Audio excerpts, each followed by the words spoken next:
Live now to Sky News contributor Kosha Gada. Kosha, let's start with that final address by Kamala Harris, and at the same time, the incumbent, Joe Biden, delivers yet another gaffe and a really damaging distraction for the Democratic campaign.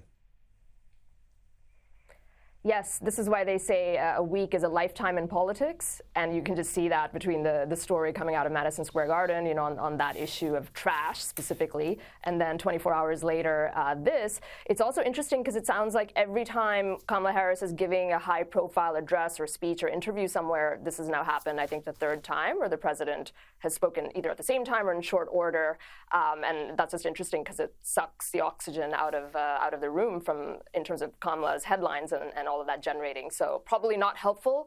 I think in general, all this messaging is not that relevant right now. It's all about execution and getting your base to turn out. But to the extent that messaging still is relevant, this certainly didn't help her. Yeah, this is the final days. So give us a sense of just what is the focus right now. It's what they call the ground game. Yes, it's all about turnout. We've been talking about early voting, which is something that Republicans have historically shunned.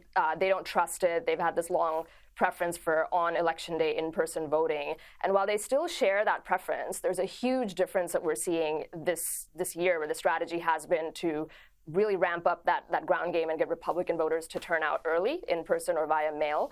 The Sun Belt states right now, all four of them, are leading with Republicans, which is something that has never happened, certainly in the last 4 or 5 cycles. So that's quite an interesting indication. And then for the Rust Belt states, Pennsylvania, Wisconsin, Michigan, it's either tied or the Republicans are behind, but by much less than they were last year. So all of that signals enthusiasm is definitely stronger on the Republican side. But again, a week is a lifetime in politics, and anything can happen between now and then, and on election day, where this will ultimately close out. And we have spoken a fair bit over the campaign, and I guess the one consistent theme has been that it's close.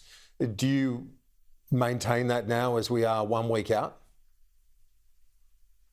Definitely. I think I still do maintain it's a coin toss, because the thing is, all the polls seem to be the momentum's in Trump's favor.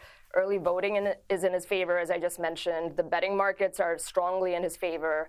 Enthusiasm, I think, is generally also in his favor. But that said, never ever discount the other side, because the Democrat ground operation, as we discussed, is the best in the business. They've always been so good at micro-targeting low propensity voters and getting them to turn out for the polls. Some people have talked about the women's vote, and specifically the abortion issue, which is a very animating issue to women, is something that's the one issue where Kamala is stronger than the Republican side.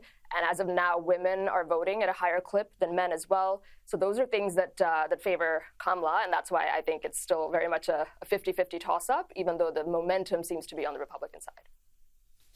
Sky News contributor Kosha Gada, great to get your insights as always. Thank you.